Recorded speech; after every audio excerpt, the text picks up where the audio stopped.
का अवतरण भारत में या आगमन जब हुआ, हम सभी जानते हैं 14वीं 15वीं शताब्दी का समय है। ये वो समय है जब भारत में एक भारत की जो परंपरा है, सनातन परंपरा, वैदिक परंपरा, हिंदुत्व की हिंदूवादी परंपरा से विपरीत भारत जा रहा है। और करीब करीब 11वीं शताब्दी से लेकर के 15वीं शताब्दी तक, 14वीं 15वीं शताब्दी तक वो समय है जब भारत हमारी संस्कृति के दृष्टिकोण से देखें तो अंधकार में युग में से प्रवेश कर रहा है। एक डार्क एज है। 1015 से लेकर के पहली बार 21 में 15 में महमूद गजनवी के आक्रमण भारत में शुरू होते हैं। 12वीं 13वीं शताब्दी में फिर से आक्रमण होते हैं। 1191-92 में मोहम्मद गोरी के आक्रमण हैं। महाराणा प्रताप लड़ रहे हैं आपके तराइन के अंदर, तरावड़ी नजदीक क्षेत्र है। उसके बाद कुतुबुद्दीन ऐबक, उसके सेनापति बख्तियार खिलजी, इल्तुतमिश, बलबन, ये वो सब आक्रमणकारी हैं या वो सब माहौल है जो हमारी संस्कृति ने, भारत ने कभी नहीं देखा था।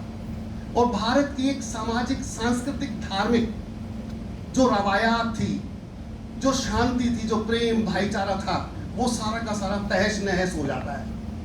ऐसे हालात में चाहे सल्तनत की स्थापना होती है, मुगल साम्राज्य की स्थापना होती है, भारत का सामाजिक सांस्कृतिक ताना बाना टूटता है।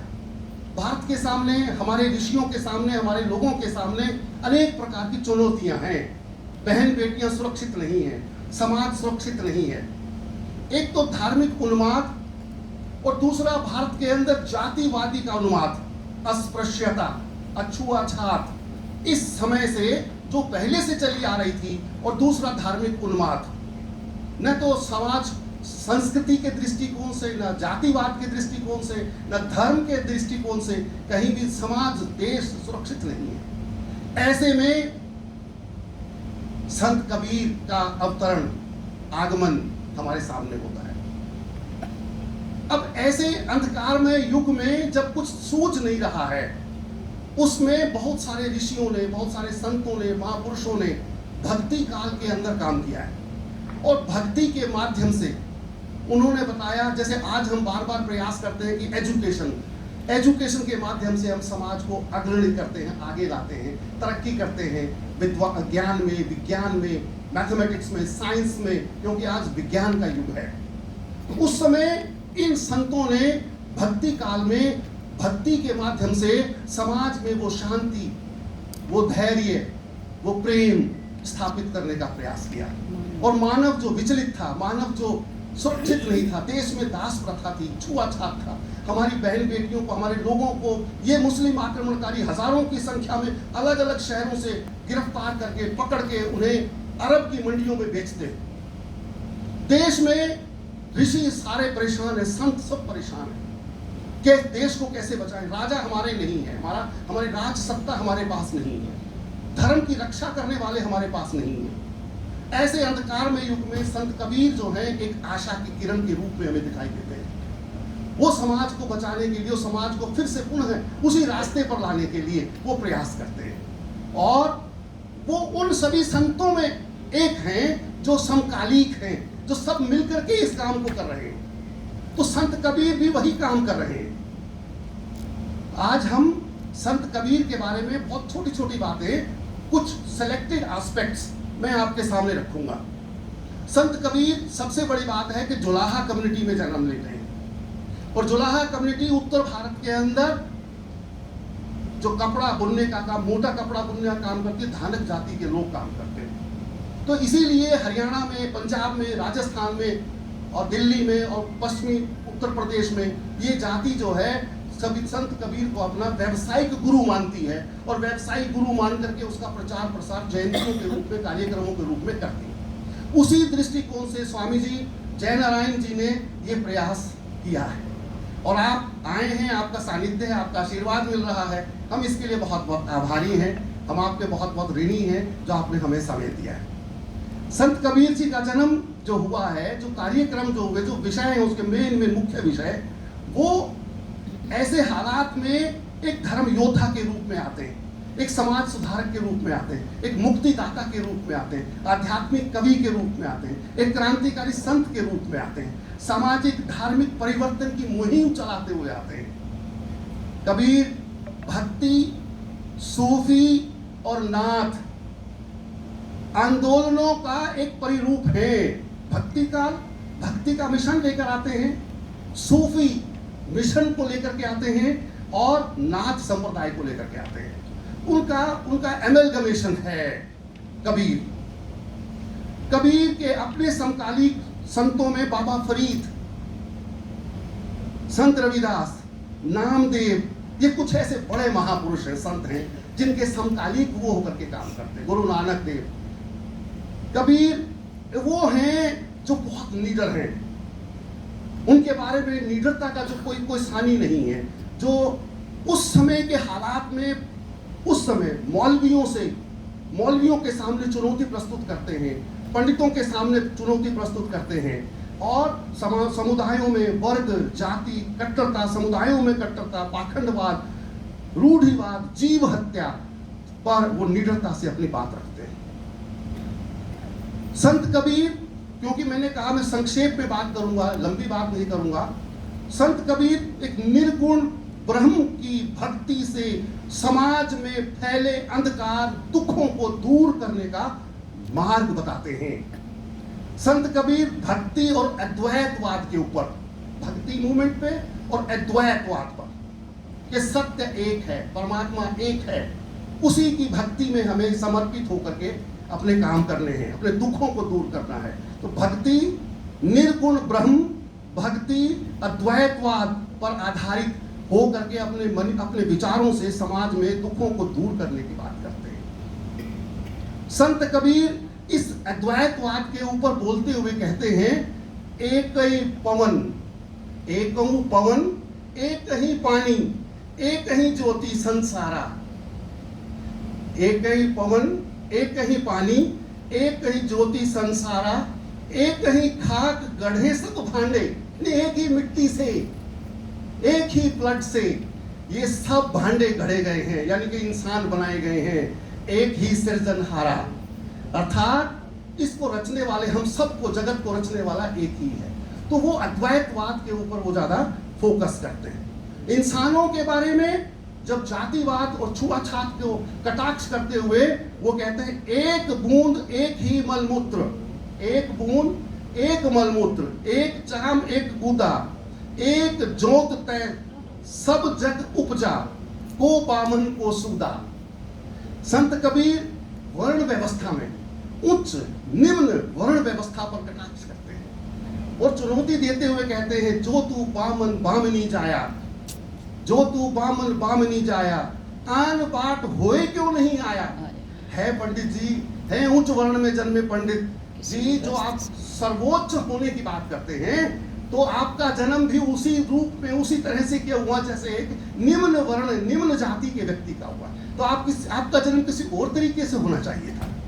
वो मुस्लिम समाज में भी जो अंधविश्वास है, खतने की प्रथा है, उस पर भी वो कटाक्ष करते हैं। वो कहते हैं, जैसे कहा, जो तू बामन बामनी जाया, आन बाट होए क्यों नहीं आया, जो तू तुरुक तुरुक नहीं जाया, तो भीतर खतना क्यों न कराया। देश में आर्थिक विषमता, ये सामाजिक और धार्मिक और अंधविश्वास के ऊपर वो बात करते हुए वो आर्थिक विश्वास के ऊपर, आर्थिक अंधविश्वास, विभिन्नताओं पर बात करते हैं। वो जो बोल रहे हैं, उनकी जो भाषा है वो सतुकड़ी भाषा है। कबीर की जो भाषा है वो सतुकड़ी है। सतुकड़ी भाषा में साधुओं की सिंपल लैंग्वेज, वो उसमें लैंग्वेज, उसमें लिटरेचर नहीं है, उस समय लिपि नहीं है, लेकिन वो बोली है। और वो बोली सारे, उसे हम पंचमेल खिचड़ी भी कहते हैं। इस भाषा में वह साखियों के रूप में अपने ज्ञान का प्रसार करते हैं। साखी का मतलब होता है गवाही देना। संस्कृत से निकला हुआ शब्द है साखी, कि मैं गवाही देता हूं, मैं जो कह रहा हूं, उनका कॉन्फिडेंस देखिए, मैं जो कह रहा हूं वही बात है, और जो मैं कह रहा हूं वही बात सत्य है। जो व्यवहार में हो रहा है वो उस पर बोलते हैं। अगर दलितों के साथ छुआछूत बरताया जा रहा है, महिलाओं बेटियों के साथ अगर डिस्क्रिमिनेशन हो रहा है, तो वो उसकी बात कर रहे हैं। वो कहते हैं कि भैया तू जो वेदों की बात करता है, जो पुराने ग्रंथों की बात करता है, मैं उस पर नहीं जाता, जो व्यवहार में हो रहा है मैं उस पर बात करता हूँ। वो कहते हैं इसी संदर्भ में, तू कहता कागज की लेखी, मैं कहता अखियन की देखी। आंखों के सामने जो रहा है देश में, वो आर्थिक विषमता पर भी बोलते हैं उस समय। जैसे जो सरधन निर्धन के जाई, धनी उच्च व्यक्ति, पैसे वाला व्यक्ति अगर निर्धन के घर में जाता है तो निर्धन क्या करता है, दिया आदर लिया बुलाई, तो आदर देता, उसे बुलाता है। जो निर्धन सरधन के जाई, उल्टा कर रहे हैं, आगे बैठा पीठ फिराई, वो रिस्पेक्ट नहीं करता, वो रिस्पेक्ट करे। गरीब आदमी की भी वो रिस्पेक्ट हो समाज के अंदर। और यही बात आगे संविधान के अंदर बाबा साहब डॉक्टर अंबेडकर इसको इंसर्ट करते हैं। निर्धन सरधन दोनों भाई, प्रभु की कला न मेटी जाई। वो आर्थिक विषमता पर बात करते हैं। वो समाज में अंधविश्वास, धार्मिक अंधविश्वास के ऊपर कटाक्ष करते हैं। माला फेरत झुक गया, मिटा न मन का फेर, कर का मन का डारी दे। हाथ में जो मन का लिए हुए माला लिए हुए है पंडित जी, उसको छोड़ दे, त्याग दे, तज दे। मन का कर का मन का डारी दे, मन का फेर। तो भीतर जो मन है उसको फेर, तब प्रभु मिलेंगे, भगवान मिलेंगे। मन मक्का दिल द्वारी का, काया काशी जान, 10 द्वारे का देहरा, तामे जाति पिछान। वो हर बात को लेकर के कटाक्ष करते हैं, हर लेवल पे। Kabir in fact is a person, a philosopher, a dialogue writer, a social reformer who challenges the king at his own, जो उस समय के राजा को चैलेंज करता है, उसके समक्ष सरेंडर नहीं करते। कबीर में 3 खास बात हैं। एक, वो स्वभाव से फक्कड़ है, नीडर है। वो स्वभाव से फक्कड़ है, वो आदत से अक्खड़ है। जो बात कहते हैं नीडर ठोक करके कहते हैं। He never surrenders before any personality. Either he may be a king or king of the kings. वो प्रचार में घुमक्कड़ है। एक, वो स्वभाव से फक्कड़ है, किसी से कुछ नहीं लेना उनको। जो बात कहनी है ठोक करके कहनी है। वो आदत से अक्खड़ है, वो सरेंडर नहीं करते हैं। वो स्वभाव में प्रचार में घुमक्कड़ है, घूम घूम करके प्रचार करते हैं सदुपड़ी भाषा में। वो भक्त के सामने निरीह हो जाते हैं। जब भक्त आता है तो उसके सामने कमजोर समुदाय को सरेंडर कर देते हैं। भक्त के सामने, वेशधारी के सामने प्रचंड हो जाते हैं। जो वेश बना करके आते हैं, नया नया रूप, किसी रूप में उसके सामने वो प्रचंड हो जाते हैं। वो दिल के साफ हैं, वो दिमाग से दुरुस्त हैं, वो भीतर से कोमल हैं, वो बाहर से कठोर हैं, नारियल की तरह से। जैसे नारियल अंदर से सॉफ्ट होता है, बाहर से कठोर होता है। कबीर ये हैं, वो जन्म से स्पृश्य हैं, वो भीतर को कर्म से वंदनीय हैं, वो एक युग दृष्टा हैं, वो क्रांतिकारी हैं, वो समाज सुधारक हैं। कबीरदास सामाजिक चेतना, कबीरदास की चेतना पूर्ववर्ती बोधों से, बौद्ध फिलोसोफर से, जैन सिद्धों से, नाथों से वो एक्सट्रैक्ट करते हैं, लेते हैं और समाज को एक नई धारा, एक नई विचारधारा, मुक्ति की वो प्रदान करते हैं। कबीर हर प्रकार की मांगने की प्रवृत्ति से दूर है, वो मांगने के खिलाफ हैं। वो कहते हैं मांगन मरण समान है, मांगो मत किसी से कोई चीज। स्वाभिमान की बात करते हैं, सेल्फ रिस्पेक्ट की बात करते हैं। मांगन मरण समान है, मत मांगो कोई भीख, किसी भी रूप की भीख मत मांगो। सेल्फ रिस्पेक्ट, सेल्फ सस्टेन होने की बात करो। मांगन मरण समान है, मत मांगो कोई भीख, मांगन ते मरना भला, यह सतगुरु की सीख। वो हर प्रकार से सेल्फ सस्टेन, सेल्फ डिपेंडेंट होने की बात करते हैं। वो लेबर में विश्वास करते हैं, कर्म में विश्वास करते हैं। कबीर वैसे पहले संत हैं जो कहते हैं कर्म करो, कर्म फल को, वो वाला कर्म नहीं, काम करो। संतों को बन भटकने की जरूरत नहीं है। परिवार में रह करके, परिवार पालते हुए भी आप वो सब काम कर सकते हो जिससे मोक्ष का मार्ग आपको मिले, मोक्ष की द्वार मिले। अब काल करे सो आज कर, आज करे सो अब, पल में प्रलय होएगी, बहुरी करेगा कब। सब लोग, समय बहुत कम है। मैं 2 मिनट 3 मिनट में अपनी बात को कोशिश करूंगा, प्लीज मैं इसको समाप्त करता हूं। कबीर जो हैं अपने समय में हॉरिजॉन्टल इक्वालिटी की बात करते हैं, वर्टिकल इक्वालिटी की बात करते हैं, वो इक्विटी की बात करते हैं। कबीर के दर्शन में 3 बातें बड़ी इंपॉर्टेंट हैं। ये 3 बातें मैं इन पे एम्फेसिस करूंगा, इन पे आप ध्यान दे लें तो कबीर की पूरी फिलॉसफी समझ में आ जाएगी हमें। कबीर जो हैं एक ज्ञान की महिमा पे जोर देते हैं। जैसे मैंने आपको कहा, तू कहता कागज की लेखी, मैं कहता अखियन की लेखी। कबीर साहब दूसरे गुरु की महिमा की बात करते हैं। गुरु गोविंद दो खड़े काके, उनके इस दर्शन में गुरु सबसे बड़ा है, वो भगवान से भी बड़े। गुरु गोविंद दो खड़े काके लागू पाए, बलिहारी गुरु आपने जिन गोविंद दियो मिलाए।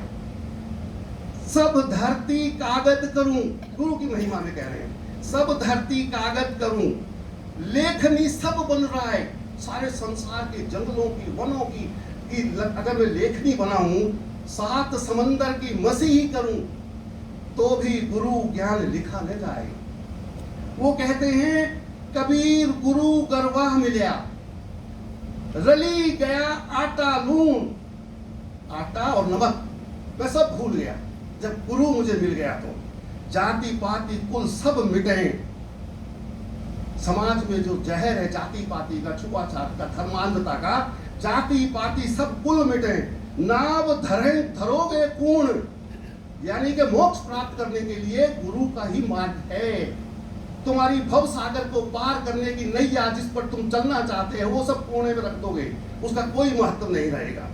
वो कहते हैं परमात्मा कैसे मिलेगा? वो कहते हैं अंदर है। वो कहते हैं निर्गुण परमात्मा। वो कहते हैं एक राम दशरथ का बेटा, एक राम खटखट में बैठा, एक राम का शकल पसारा, एक राम सब हूं ते न्यारा। जो सब हूं ते न्यारा है निर्गुण ब्रह्म, उस पर लो लगाओ, उससे मार्ग मिलेगा। वो फिर कहते हैं इंसान को आप इंगित करते हुए, है इंसान, ए मानव, परमात्मा बोल रहा है, परमात्मा के मुंह, वो अपने मुंह से परमात्मा की बात इंसान के सामने रख रहे हैं। मोको कहां ढूंढे रे बंदे, मोको कहां ढूंढे रे बंदे, मैं तो तेरे पास में, मैं तो ना मैं तीर्थ में, ना मैं मूरत में, ना एकांत निवास में, ना मंदिर में, ना मस्जिद में, ना काबे में, ना कैलाश में, ना मैं जप में, ना मैं तप में, ना व्रत न उपवास में, ना मैं क्रियाक्रम में, ना मैं जोग संन्यास में, खोजी हो तो तुरंत मिल जाऊं एक पल की तलाश में। कहे कबीर सुनो भाई साधो, मैं तो तेरे पास में, है बंदे मैं तो तेरे पास में। तो कबीर कहते भीतर झांको, अपने अंदर देखो, बाहर कुछ नहीं है। अगर तुम्हें परमात्मा प्राप्त करना है तो यही मार्ग है। तो इस तरह से वो ज्ञान की महिमा की बात करते हैं, वो गुरु की महिमा की बात करते हैं, वो इंसान में बराबरी, भाईचारा, प्रेम, सद्भाव, समरसता, नैतिकता, नैतिक मूल्यों की वो बात करते हैं। पोथी पढ़ पढ़ जग मुआ, पंडित भया न कोई, ढाई आखर प्रेम का पढ़े सो पंडित होई। इस तरह से वो निर्गुण राम की, गुरु की महिमा और ध्यान की महिमा का संदेश देते हैं। वो यूनिवर्सल ब्रदरहुड की बात करते हैं, वो रिलीजियस हार्मनी की बात करते हैं। जिस समरसता की हमने बात लिखी है, वो सच्चे मायने में भारत के अंदर सामाजिक, धार्मिक, नैतिक, सांस्कृतिक समरसता की बात करते हैं। वो समरसता के पहले पुरोधा हैं, वो ज्ञान मीमांसी हैं, और वो आम संतों से, आम मनीषियों से ऊपर उठ करके हैं। That's why he is also called Sant Shiromani, Sant Shiromani. Why is he called Sant Shiromani? Because of his philosophy। और कुल मिलाकर के उनकी शिक्षाएं। मैं आपको एक बात और कहना चाहूंगा गुरु जी के समक्ष, कि बाबा साहब डॉक्टर अंबेडकर ने जो संविधान लिखा है वो एक डॉक्यूमेंट है, लिविंग डॉक्यूमेंट है for the social change. It ensures the social cultural change in Indian society. And where did he draw the ideas from? Sant Baba साहब डॉक्टर अंबेडकर 3 महापुरुषों से पूरी फिलॉसफी लेते हैं। इसको ट्रिनिटी कहते हैं हम लोग, ट्रिनिटी, त्रि का सिद्धांत। वो है एक महात्मा बुद्ध से प्रभावित है। वो कहते हैं मेरे 3 गुरु हैं, मैंने इन 3 गुरुओं से समाज, धर्म, अर्थव्यवस्था का ज्ञान, राजनीति का ज्ञान हासिल किया है। और मैंने ये ज्ञान फ्रांस की क्रांति से नहीं लिया है, मैंने इन 3 गुरुओं से लिया है, महात्मा बुद्ध से, जो सामाजिक क्रांति के पहले अग्रदूत हैं भारत के अंदर, दूसरे संत कबीर से, और तीसरे महात्मा ज्योतिबा फुले से। ये 3 फिलोसोफर से, 3 सोशल एक्टिविस्ट से, 3 रिफॉर्मर से वो आइडियाज, सिद्धांत एक्सट्रैक्ट करते हैं और अपने में बाबा साहब डॉक्टर अंबेडकर संविधान के अंदर उनको बहुत सारी धाराओं में, चाहे वो फंडामेंटल राइट्स हैं, मनुष्यों के अधिकार, चाहे वो दूसरे अधिकार हैं, स्टेट के अधिकार हैं, राज्य के कल्याणकारी अधिकार हैं, वो directive principles of the state, वो संविधान में रखते हैं। और भारत को कल्याणकारी राज्य, वेलफेयर स्टेट एस्टैब्लिश करने की बात करते हैं और उसको इंश्योर करते हैं। All the credit goes to these 3 saintly personalities, Mahatma Buddha, Sant Kabir और महात्मा ज्योतिबा फुले। इनके विचारों को लेकर के ओत-प्रोत होकर के बाबा साहब डॉक्टर अंबेडकर भारत में महिलाओं के लिए अधिकार देते, बेटियों के पढ़ने पढ़ाने का, प्रॉपर्टी में हर तरह का अधिकार देते हैं। आप ध्यान से देखेंगे तो वो एक, जब संविधान में अमेंडमेंट की बात कर रहे थे जिसके कारण उन्हें रिजाइन देना पड़ा, हिंदू कोड बिल, वो महिलाओं के अधिकार। दूसरा, फ्रीडम मूवमेंट के अंदर आए गए जितने भी इश्यूज थे उन सब को वो फंडामेंटल राइट्स में रखते हैं। तो बाबा साहब डॉक्टर अंबेडकर इस संविधान को वेलफेयर स्टेट एस्टैब्लिश करने के लिए लिखते हैं, ड्राफ्ट करते हैं। इसमें इन 3 महापुरुषों का, 3 गुरुओं का, फिलॉसफी का, दलित का योगदान है। अब मैं लास्ट में अपनी बात कहकर के समाप्त करूंगा कि हम सब लोग, मैं समाज के उन लोगों को, विशेषकर धानक जाति के लोगों को, मैं उन बुजुर्गों को धन्यवाद करना चाहता हूँ, आभार व्यक्त करना चाहता हूँ जिन्होंने संत कबीर को अपना गुरु माना है।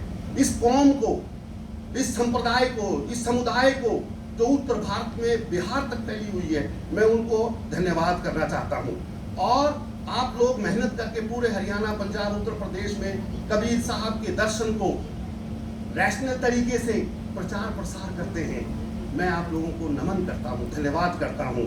और अंत में मैं स्वामी जी को श्रद्धेय वो नमन करता हूँ, धन्यवाद करता हूँ कि आपने हमारी बात सुनने के लिए, हमारे समाज की बात सुनने के लिए आज आपने समय दिया, ये स्थान दिया।